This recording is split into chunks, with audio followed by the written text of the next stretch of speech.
Cada venezolano tiene una razón para volver a casa. Conozcamos su historia en Shirley Radio.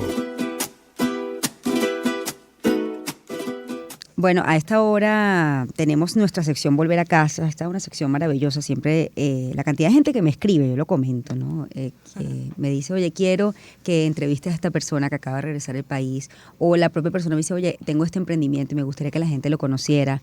En este caso, una amiga, una gran amiga mía del colegio, me comentó que otra gran amiga de la universidad había regresado al país. Le digo, no puede ser. Bueno, yo hoy la tengo aquí en el estudio, le doy la bienvenida a casa. Mariana Socorro, venezolana, regresó de España, estuvo muchos años viviendo allí.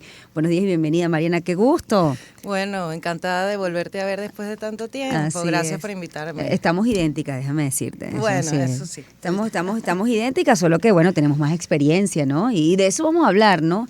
Del momento, a mí me gusta que la gente aquí, en esta sección, cuente el recorrido que hizo, en qué momento te fuiste de Venezuela y por qué decidiste irte específicamente en medio del contexto personal, particular. Cada quien tiene un momento, ¿no? ¿Y cuál fue el tuyo?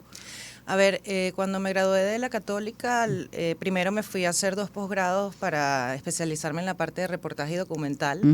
Y volví, eso fue 2004-2006. En el 2006 me regresé porque quería trabajar aquí. Estuve trabajando un tiempo para diferentes productoras. Y finalmente, pues por razones muy personales realmente, y porque yo siempre he sido gran admiradora, o fui gran admiradora de Ana Bacarela, de Marta Rodríguez Miranda, de Milagro Zambrano. Yo quería ser periodista de sucesos. Entonces me dije, voy a ir a estudiar criminalística. Y en el 2008 me fui a estudiar criminalística y mientras estaba estudiando eso dije, hombre, ¿será que en Venezuela se puede hacer ese tipo de periodismo hoy en día? Y pensé que no. ¿Vale? Por lo tanto, mi vida dio un giro de 180 grados y decidí emprender en el tema del vino y empezar a estudiar del vino y a hacer catas de vino y viajar por España conociendo las distintas regiones. Entonces, digamos que de querer ser periodista de sucesos, oye, la verdad a que terminar en tema vinos, pues hay una distancia. Hay una distancia importante.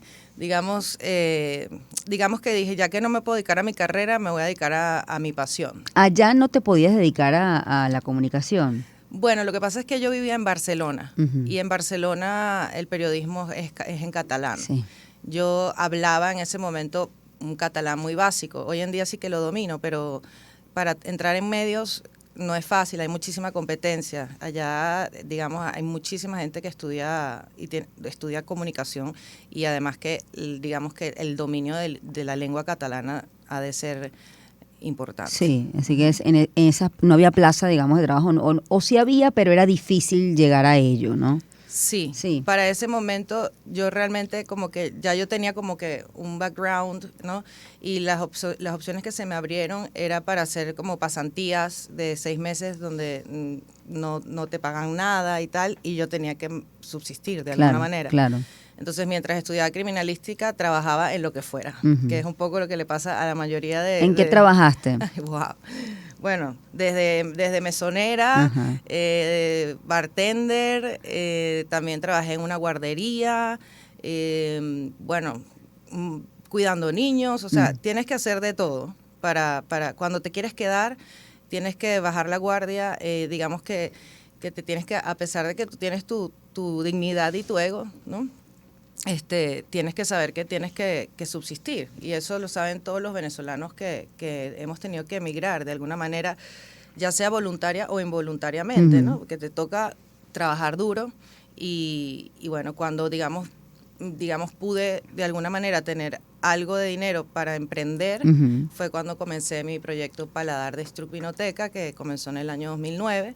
Y allí, pues, ya después de haber recorrido tema vinos, dije, voy a empezar un proyecto con una socia, Shadian Takli, que sigue siendo mi socia hoy en día.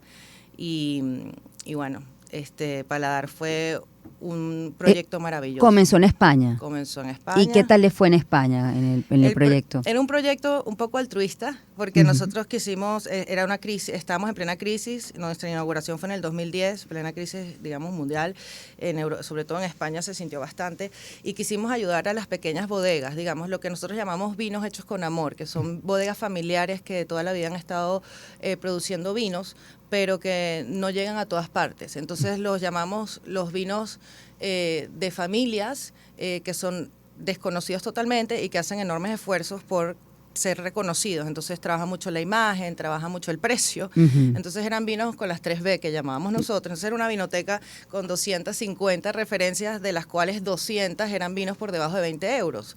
Y eso a la gente le impactó mucho.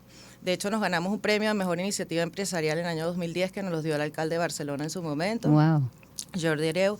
Y bueno, hicimos el problema aquí es que al vender vinos buenos, bonitos y baratos, tienes que vender, digamos, en volumen, en masa, para que sea para atractivo. que sea rentable.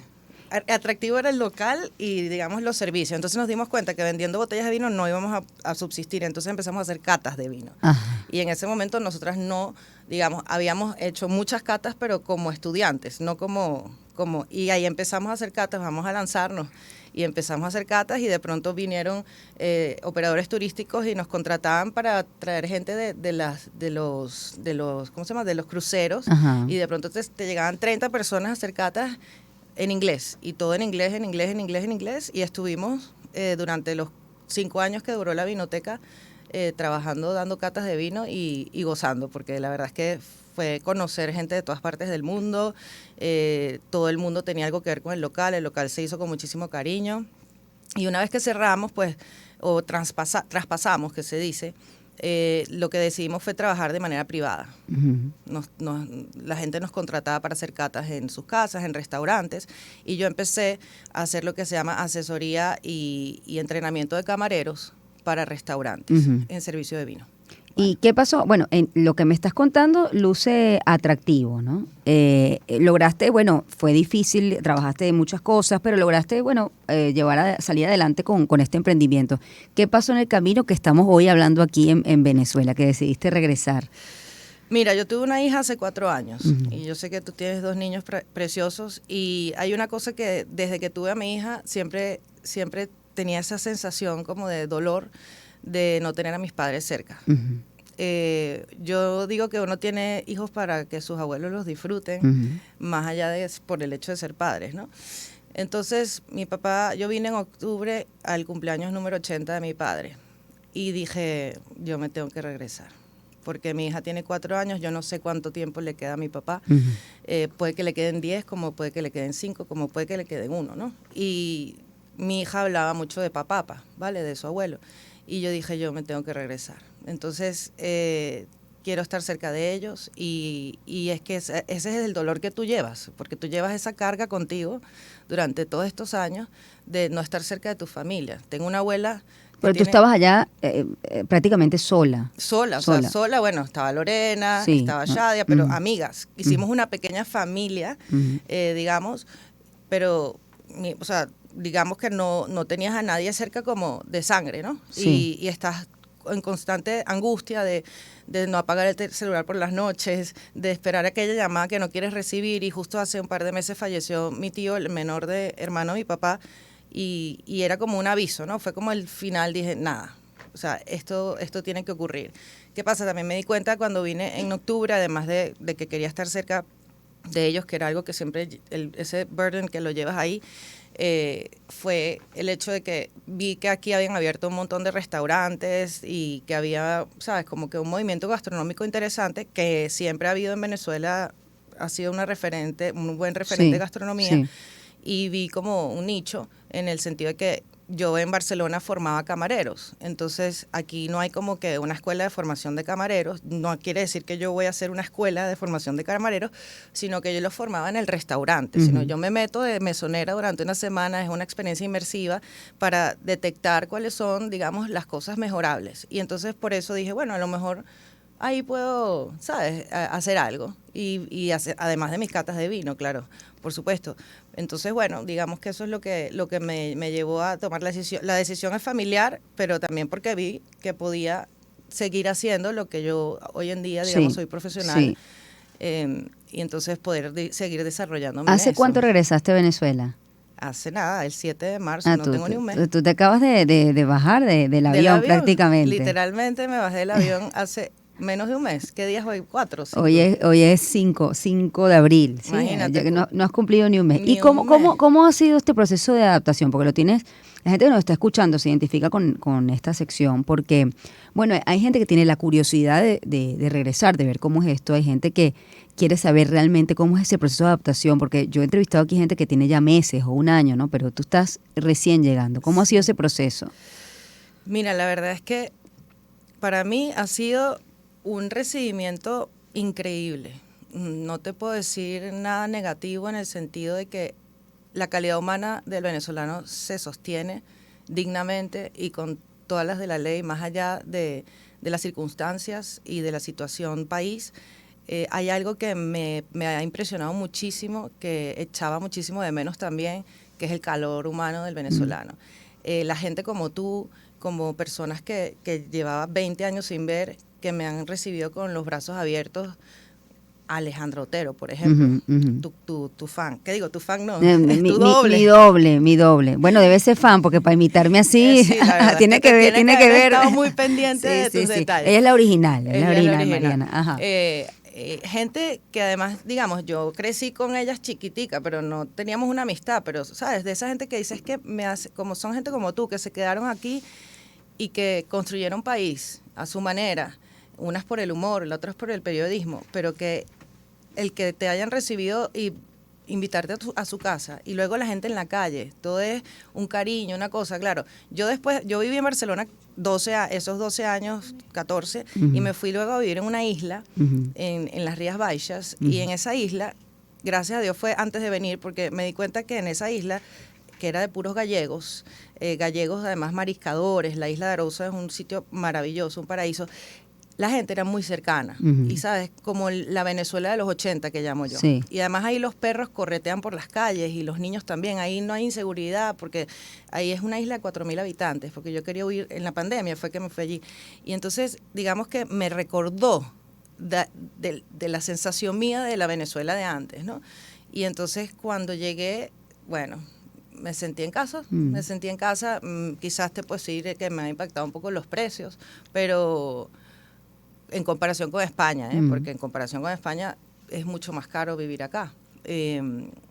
Pero yo creo que hay algo que no te puede quitar nadie, que es la calidez y la sensación de ver el Ávila, el calorcito. Y estar en casa, en el hogar con la familia. Y ¿no? tener a papá y mamá y a la abuela, que no los tenías desde hace 20 años o 16 años. Para mí es algo que no tiene precio. ¿Y cómo has visto? Porque tu hija, yo supongo que, claro, bueno, se adapta a la rutina en España del colegio, pero como tú dices, no había nadie de sangre, ¿no? ¿Cómo ha sido el cambio para ella? ¿Cómo lo evalúas?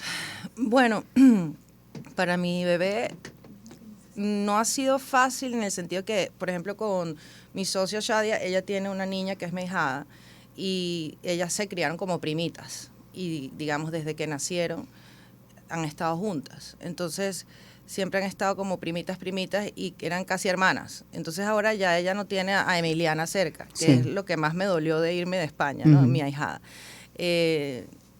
Entonces, ella aquí se siente un poco sola porque no tiene amigos como tal, pero yo, ¿qué hice? A la semana de llegar busqué el primer preescolar que conseguí cerca de la casa de mi papá, porque nos estábamos quedando en casa de mi papá mientras conseguíamos apartamento, y dije, mi bebé no se puede quedar en casa, porque se aburría, claro. Y si se aburre es iPad, y si es iPad, si no es iPad es tele, y entonces tú tampoco tienes todo el día para estar pintando con la niña, entonces la metí en un preescolar maravilloso, y está feliz allí, o sea, ella se adapta muy bien en ese sentido, y bueno, eso sí, ahora como ella es la reina del mambo, porque es la única nieta, ¿no? Entonces ella, cuando está con el abuelo, ella es la única que puede hablar, la única que puede hacer, ¿sabes? Y eso a mí, ¿sabes? Que me hace como que me quiero apartar y dejarla disfrutar, porque para eso me vine, sí, ¿no? para estar con la familia. Para que ella los disfrute. Ahora, el balance que haces, Mariana, de estos 12 años que estuviste fuera, ¿qué aprendiste? ¿Cómo cambiaste? Y, bueno, ¿cuál es la Mariana que regresa, ¿no? A Venezuela? Es muy interesante, lo estaba hablando justo ayer con unas chicas maravillosas que son las dueñas de Pavlova Caracas, que me han asesorado súper bien y me dicen, créetelo más, ¿no? Yo, con este proyecto Amovino que yo tengo, que también con... Ya me están preguntando, yo quiero a toda persona que viene y regresa lo apoyamos, así que me vas a dar todos los detalles. La gente también está preguntando dónde te pueden ubicar. Amovino. Sí. Amo.vino es mi Instagram, Ajá. ¿vale? Y este proyecto lo creé con mi hermana Melissa, que vive en Seattle y trabajaba para Microsoft, y mi hermana me dijo, tú tienes que hacer algo online durante la pandemia. Hacía las catas online para empresas grandes como Microsoft, Salesforce, Nat Geo, etcétera, y catas privadas, ¿vale? Entonces, Amovino inicialmente era online experiences, y ahora cuando llego a Caracas con las niñitas de Pabloa, me dicen, bueno, vamos a transformar Amovino en una cosa en persona, ¿no? Entonces, bueno, con ellas... digamos que me he sentido muy cómoda. ¿Y las conocías antes? No, las conocí en noviembre. Ajá. Mi papá, bajamos, porque ellas también son dueñas del Grilo, del Cubo Negro, y mi papá tiene la oficina allí, me dice, vamos a bajar a almorzar. Y de pronto me dice, mira, esa niñita que está ahí tiene 23 años, una cosa así, ella es la dueña. Y yo, bueno, cuando me siento con esas niñas me sentí, ¿te acuerdas de nosotras cuando estábamos en la universidad? Sí. Y yo dije, wow, qué energía, qué ganas, qué positividad, cómo te quieres comer el mundo, que echo de menos eso. Y sí es verdad que la Mariana que regresa con mucha más humildad. Yo creo que el haber pasado, digamos, momentos duros, ¿no? Y el haber tenido que luchar tanto, porque España es un país bien difícil para tirar para adelante, es un país bien difícil. Acuérdate que hay una gran diferencia con Estados Unidos y con Venezuela. España es un país que es 90% clase media, es decir, el sueldo te da para vivir normalito, ¿vale? La clase media es como que ellos dicen que son una democracia, pero es una democracia como socialista, porque de hecho el Partido Socialista, España es 90% clase media y todo el mundo vive al pelo, es decir, tú eres mileurista. Si tú ganas 1.500, 1.800, wow, qué sueldazo, ¿sabes? Sí. Y eso para un venezolano es dificilísimo de entender. Un venezolano que gana, o sea, que tiene un estilo de vida. Entonces, allá... Que quiere, digamos, avanzar, quizás. Entonces, allá tú quieres avanzar y lo que son trabas y temas. Entonces, luego el tema de impuestos, por ejemplo.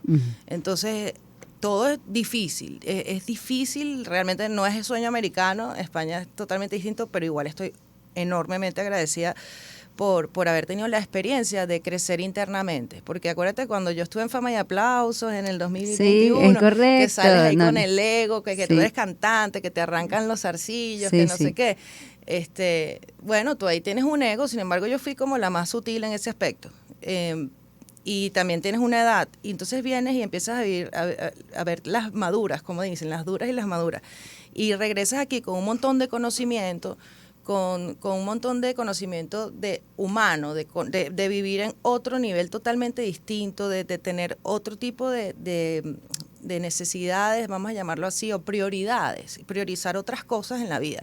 Y cuando llego, pues, y me encuentro con la energía y el optimismo de estas chamitas y de todo el mundo, y me dicen, créetelo, créetelo. Y yo digo, bueno, vamos a echarle pichón. Bueno, claro que sí. Para eso vinimos, a construir país. Bueno, justo te iba a decir, ¿qué crees tú que puedes en este regreso aportarle desde tu área al país, en este regreso? Pues precisamente una de las cosas que me he dado cuenta es que la mayoría de las personas que trabajan en el mundo de la hostelería en Venezuela lo hacen por necesidad y no por pasión. Y yo quisiera que se dieran cuenta los dueños de los restaurantes que muchos de esos muchachos sí lo hacen por pasión y lo que quieren es aprender. Y por eso mi aporte es que yo quiero que esos chicos no solamente se sientan bien porque tienen un trabajo, sino porque ese trabajo les está permitiendo formarse, ¿vale? Formarse de manera formal, o sea, protocolarmente, y sentirse que el día de mañana, si se quieren ir de allí, pues por lo menos tienen una experiencia y tienen un conocimiento. Servir con gusto también, ¿no? Que es fundamental. Porque acuérdate que la calidad del servicio es lo que hace un restaurante inolvidable. Y que la comida te puede saber bien, pero si el camarero te sirvió bien y te trató bien, tú quieres volver al restaurante. Así es. El emprendimiento es amo.vino. Amo.vino. Mariana Socorro está allí. Mariana, esta pregunta se la hago a todos. Vamos a poner música, volver a casa. Cuéntame, ese día que regresaste a Venezuela, ¿qué fue lo primero que hiciste y cómo recuerdas ese regreso? Wow. El día que regresé, lo primero que hice. Ajá. Sentarme con mi papá Es que bueno, esto lo haces a propósito. No, no lo hago a propósito, para nada. No contribuyas como tengo. Me encanta hacer llorar a la gente, ya lo sé. Eso me lo dijo la doble. Sí, sentarme con mi papá en su balcón. Su balcón tiene una vista sobre Caracas maravillosa y el Ávila así un poquito a la izquierda. Y cogerlo de la mano, porque el tacto es algo que echaba mucho de menos. Y que mi hija estuviese ahí con nosotros, estar las 3 generaciones, ¿no? Entonces, eso me dio una sensación de paz, de decir, he hecho lo correcto por mi hija, por mi familia, por mis padres, y bueno, empezar desde cero otra vez. No tengo miedo, yo me siento un poco nómada. Bueno, qué bueno que no empiezas desde cero, comienzas de nuevo, porque ya tienes un camino recorrido. Me siento identificada con tu historia a la inversa. Fíjate que yo quizás pude haberme ido, pero yo el no estar con mi mamá, con mi papá, nunca pude despegarme, ¿no? Yo necesitaba como estar cerca de ellos. Y es muy duro el que se queda, el que se va, porque bueno, la vida es muy fugaz y es muy difícil no estar cerca de los tuyos. El que se quede y el que se va, ¿no? Es sumamente doloroso. Bienvenida a casa. Vamos a apoyar a Mariana Socorro, que tiene esta iniciativa nueva, amo.vino, y bueno, vamos a apoyarla en este regreso a Venezuela nuevamente. Todo mi apoyo, Mariana. Gracias. Qué gusto reencontrarme contigo. Gracias, guapísima. Gracias por invitarme. Por favor. Y bueno, no sabes lo orgullosa que estoy de ti. Tan bella. Bueno, me conoce de pequeña. Es que en la universidad tú estabas un año por debajo y me acuerdo que siempre yo te decía, chama, tú vas a llegar lejísimo. Tan Y bella. claro, vuelvo y digo, Shirley, Shirley es, Tan por favor. Bella. Tan bella, Mariana, gracias. Gracias Yo a sé ti. que la gente que me conoce de la universidad sabe que, bueno, tenía muchos sueños y bueno, se ha trabajado para poder lograrlo. Te mando un beso y bienvenida a casa. 8:36, hacemos una pausa, ya volvemos. Todo lo que soy